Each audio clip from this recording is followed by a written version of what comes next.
Right then folks, welcome back to the channel, and today's video I just want to talk a little bit about editing. Now it is mostly photo editing, but a little bit on video editing as well. And the reason I'm making this video is twofold, I'm going to be honest. The first reason is if you've just started out on your photography journey, or you've been taking photos for a while and you want to make them pop just that little bit more, then hopefully this will help you decide whether editing's a route you want to go down.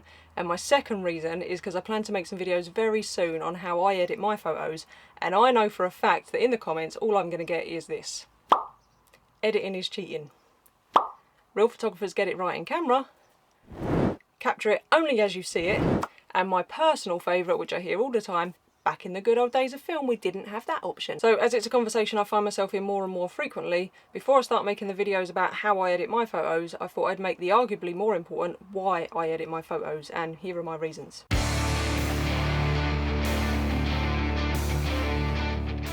So as many of you already know, I do have another channel where I document my partner and I's travels in this van. Now those videos are heavily edited, and here's the thing, right? When it comes to video, no one questions it.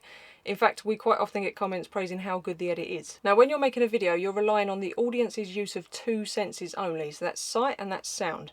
So if you're trying to convey an emotion or a feeling or a sense of atmosphere, you may need to add in music or even sound effects that were never there in the first place. So for example, you may want to add in pretty music over a winter snow scene, dramatic music over a tense moment, or something quick and quirky over something funny.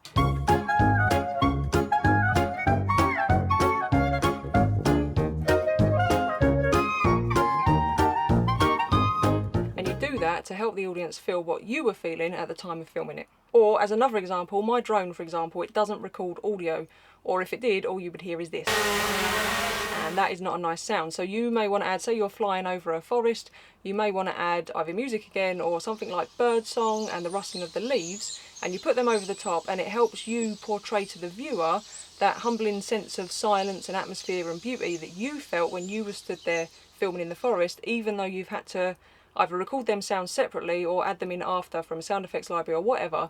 But if by doing that you can convey your message or your story or whatever it is you're trying to do to the audience properly. Now when it comes to photography, you're relying on even less. You've literally only got the one sense, and that is the visual. So all you've got to tell your story is what they can see in that image. That's it. So for me, if you need to highlight, boost, accentuate anything within that image to help show your viewer or whoever's looking at the photograph what you was feeling and what you was seeing at the time, then I haven't got a problem with that. So for example, if you're out on the Yorkshire moors and it's a bleak, cold, misty morning and you need to up the contrast or possibly even add in a bit more fog because your camera couldn't quite capture it properly, or you need to turn the temperature down so it's a bit on the cooler side rather than looking too warm because you want to give that cold, eerie feeling, then I think that's fine. And also, say you're out, you've been up to a mountain and it's a glorious, glorious sunset and you've done your best to capture all the colours, but when you get it back to your computer it just looks a bit flat compared to how you saw it at the time, then if you need to up the saturation or pick out the reds or change the hue of the oranges slightly because they're not what you saw at the time, then again, I don't have a problem with that either. So at this point, I'm not talking about adding stuff in that was never there or removing stuff that was there that you don't want in your image. I'm literally just talking about accentuating what was already there so that you can convey to whoever's looking at that image what you felt and what you saw at the time, because your camera may not always capture it properly. And that brings me to my next point.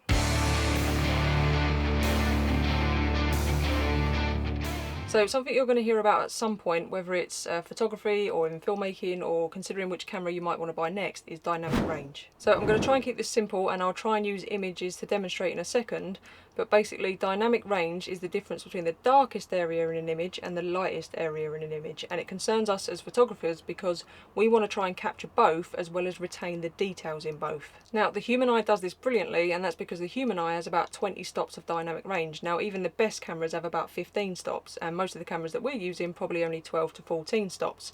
I'm going to put an image up on the screen now of a picture I took of this van, but with the back doors open, trying to get that typical van life sunset shot. Now, the problem that you'll come across is if you expose correctly for the sky, then the foreground, which in this case would be the van, will be just a big black horrible silhouette or considerably shadowed. If you expose correctly for the van, the foreground in this instance, you will blow out the sky and it'll be just a big bright white mess. Now this would be the same for any kind of sunset or sunrise shot, whether it be the van or the landscape in front of you or a person or a subject. So that's the problem. Your camera can't capture the dynamic range to be able to expose for both at the same time. Whereas when you look at it with your human eye, you can see all the colour and the brightness and the lovely sunset, and you can also see the detail in the foreground. So what you'd have to do in this instance is you've got two options. What I would do is I'd expose for the sky and then bring up the shadows in post, which is the edit.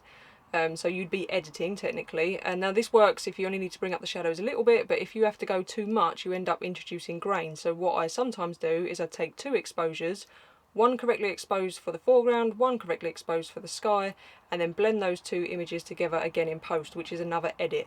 Now this brings me back to the point of you should only capture it as you saw it, because as I saw it I could see the detail of the van and I could see the detail in the sky. My camera can't do that. Most cameras, especially at sunrise, at sunset, where it's so contrasty, cannot do that. So the only option you've got to capture it as you saw it is to edit. So next time someone says to you, well, you must take it as you saw it, and proper photographers always get it right in camera, your only answer to that is, well, that would have been literally physically impossible. So sometimes you have to edit to get it as you saw it, or to get it how you want it, whichever preference is yours. Now, in the olden days of film, photographers used to do this. They used to edit, but they used to do it in the darkroom. So they would physically use chemicals to either lift the shadows or try and get the highlights better exposed. And it was just a lot of poncing about, basically. They did do it. So what they would often do is convert to black and white. Now again, converting a colour image to black and white is not as you saw it, and it's a form of editing. But because it was done in the darkroom, it seems to be more acceptable. But basically what I'm trying to say is, in the olden days, they still did it, it was just a much harder process, much like everything in the modern world. So for example, carpenters used to hang doors by chiselling out every single slot for the hinge, for the lock, for the etc. of the lock on the other thing. Now they use routers. It's quicker, it's easier. Cooks used to whisk everything by hand. Now they're using electric whisks. Musicians, Beethoven used to do it one way. Slash from Guns N' Roses using an electric guitar and probably records in a studio that's all electrics and whatnot. Neither one's no less of a musician than the other one. Just times have changed and we now do it differently. It's basically the fundamentals. You still have to learn about exposure and settings and composition and all those things that make up your image. It's just the tools that you use to mix it into your final image have changed over the years. That's basically it. And all of that kind of brings me back to the point of editing's cheating. It's not cheating, we're just doing it differently. In fact, if you're shooting on any kind of digital camera these days, be it a DSLR, an iPhone, a point and shoot, if you're shooting in JPEG, which a lot of you probably are if you're learning, you're literally letting the camera decide everything for you. So your exposure will be predetermined, your focus point will be predetermined, your white balance, it will be predetermined, that's your colour temperature, whether it's too hot, too cold. All of that's chosen for you in auto settings, and then when you press that shutter, an algorithm within your camera or your smartphone or whatever you're using decides which information it wants to throw away and which information it wants to retain. And it edits it within the camera in a split second. So all these, oh, I just take it as I saw it and I don't edit, if you're doing that in a JPEG format or a similar file type, which most people are that say that, the image is still edited. It's just you've let, I don't know, Apple's software engineer or whatever the job title would be for that person, they've basically edited that image for you before you've even taken the picture. So if you want to have creative control over your pictures, you'll need to eventually, and I'm not saying do this straight away because you can still edit JPEGs, they will still edit, but if you want full control, shoot over to a file type which is called RAW. You may have heard of it before. I only shoot in RAW when it comes to photos, and that just means that when I do get to the edit, I've got as many details as possible for me to choose from when doing the edit. Now I'll do a whole nother video on RAW versus JPEG eventually, because there's a lot to go into, and it is a bit of a tricky switch if you're used to shooting in JPEG, because you'll switch to RAW and your images when they come out of camera will look like dog shit because they're just flat, and that's because that you've told the camera to retain as much information as possible from the actual scene that you were shooting so that you can get that back later, whereas JPEG decides what to throw away, which means you're limited with your choices you can make in the edit.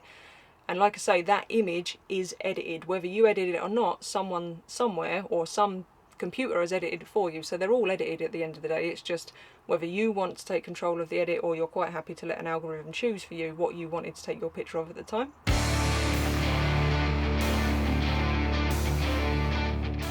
So the third reason I'm glad I've learnt some editing basics, because it means that if I cock it up, balls it up in camera, at least I've got a good chance of being able to correct it later. There's nothing worse than going to a once-in-a-lifetime location and it all looks great through the viewfinder or on the little tiny LCD screen that doesn't really show you everything, and you know, you're hiking back, you're thinking, yeah, I've got amazing shots, you put them on the computer and bang, it's just a heap of crap. So being able to fix things in post is a massive plus for me. Or say you've been shooting a wedding or a newborn photo shoot, or even worse, paid work, and you realise you've got the white balance completely off and everybody looks as orange as, I don't know, David Dickinson after 3 months on the Costa del Sol. You know, at least you can fix that in post. It takes the stress off, and it makes me enjoy my photography more, actually, because I know I've got that little bit of relief in the back of my mind. If it isn't 100% perfect, I can always fix it in post, or at least attempt to fix it in post when I get back. Now, there's been times when I've been out and I've hiked up to the top of some mountain, it's taken me 2 hours to get there. There's this stunning landscape. I've waited and I've waited and I've waited for that perfect light, and it looks, you get it for like 10 seconds and then it's gone, like a cloud comes and ruins it. You take the shot and you didn't realise that a bloody dog walker has got half their left leg in your photo. You can't crop it off because it ruins your composition, so at least if you've got the capability, you can go into Photoshop and you can remove it in post. Now, it doesn't mean that the final image wasn't there, it didn't exist. It literally existed 2 seconds before you pressed the shutter. It's just that you mistimed it, or something happened that you couldn't anticipate, and you can fix it later. Now, sometimes those things end up staying in, they make the shot better, but sometimes you just need to get rid of them. So for me, having that knowledge that I can fix little mistakes like that, like maybe you've got the horizon slightly unlevel, or you know, some of your edges are slightly, your horizon's level but your edges are straight, at least having the ability to crop it. And for wildlife as well, I mainly shoot wildlife. Now when I'm shooting wildlife, my focus is 100% on getting that bird in the frame, in focus, with the right shutter speed so that I can freeze the motion, especially for birds on flight.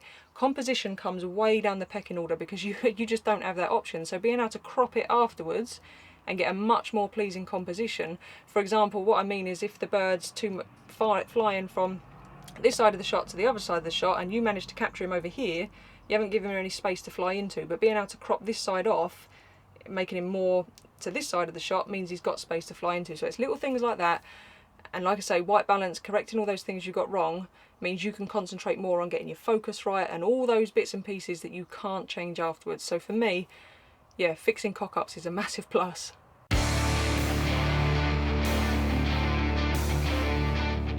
So the final reason, and I'm going to try and make this quick because I do appreciate that I've probably waffled on for long enough, but it's the art of editing. So be it photography or filmmaking, I absolutely love the creative process of editing. So whether it's taking a boring image and making it into something that looks great, or taking a series of video clips, bog standard boring video clips, and putting it in the editor and making something that's engaging or emotional or exciting or whatever it is you're trying to convey, to me the artistic process of doing that is probably what I love more about photography than actually pressing the shutter and shooting. Don't get me wrong, I love being outdoors and whatnot and doing all that, but I love to be able to convey that so that someone else can look at my picture or watch my video and think, wow, I would have loved to have been there, or oh my god, I can't believe that's a real thing, or what, like I say, whatever it is you're trying to convey, the artistic process of doing that is what I love most. And being able to manipulate things a little bit in post, or like I said before, accentuate things that are already there, or get your image as close to what it was in real life as you can, because like I've explained, not every camera can do that. In fact, most cameras can't most of the time.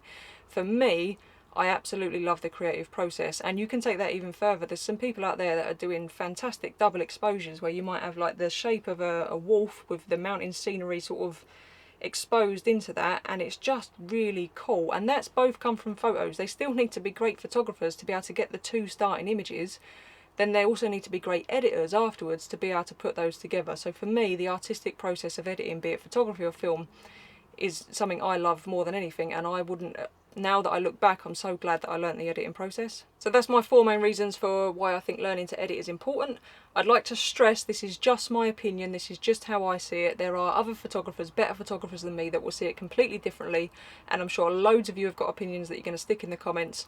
I've put my opinion out there basically so that when I continually get these comments of, oh, you shouldn't edit, and all these different reasons that I've listed, I can just point into this video and I haven't got to keep having the same conversation over and over again. So this is my opinion. If yours differs, that's great. If you've got other there's lots of other reasons why editing's credible. If you want to put those in the comments as well so that other people watching this video might read through the comments and see them, that's great. I'm not going to enter into any long debates in the comments. You've got my opinions now. But for me, the art doesn't finish once you've clicked that shutter or once you've stopped recording. For me, to be honest, the creative process and the art really starts after that. And the truth is, the more you get into photography and the more you get into filmmaking and the more pictures that you sit and look through on Instagram or Facebook or whatever social media platform is in vogue at the minute, the more you will see that every single image you look at is edited in some way, shape or form. So I do hope you found this video useful. If you are thinking about learning to edit, and it might have squashed reasons why you want to edit, you might think, actually, I don't need to know any of that, so I'm not going to bother. Again, it is just my opinion, and thank you ever so much for watching. If you have enjoyed this video, do remember to give it a thumbs up, hit the subscribe button, ding the bell, do all the stuff, or don't, your choice, and I will see you guys in the next one. Right there folks, welcome back to another video here on the channel, and today I want to talk a little bit about editing. Now, mostly photo editing, but a little bit about video editing, photo editing, but a little bit about video editing as well. Today I want to talk, no, that's just crap. Chirping someone else's video about video editing. Why can't I say editing? Editing the thing. A bit about, no, that's wrong. Wrong. Right then folks, welcome back to the channel and another video, and today I want to talk very quickly. It's not going to be quickly. Why am I saying it's going to be quickly? We all know it's going to go on for fucking days, probably. Well, I can't even get a sentence. One sentence. I need to read one sentence. One sentence, all I need to read. One fucking sentence. What's the third one? Can't remember. Why can't the third one? What's the third one? What's the third one? And my personal favourite. Oh, for fuck's sake. Right, I've got to start that again. Right then folks, welcome back to yet another video here on the channel. And why am I doing that? Like a fucking Hobbit. No, not Hobbit. Gollum. I haven't even seen Lord of the Rings. Lord of the Rings? Not Harry Potter. Harry Potter or Lord of the Rings? Dobby. Dobby's Harry Potter. Gollum's Lord of the Rings. A little bit of nab.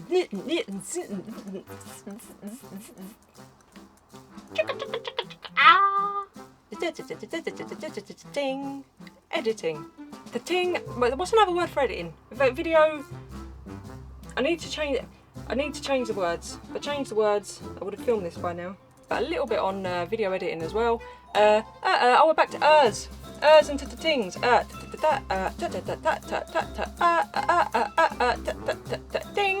Ding. Nailed it. That's the video. I hope you found this video useful, and I'll see you in the next one.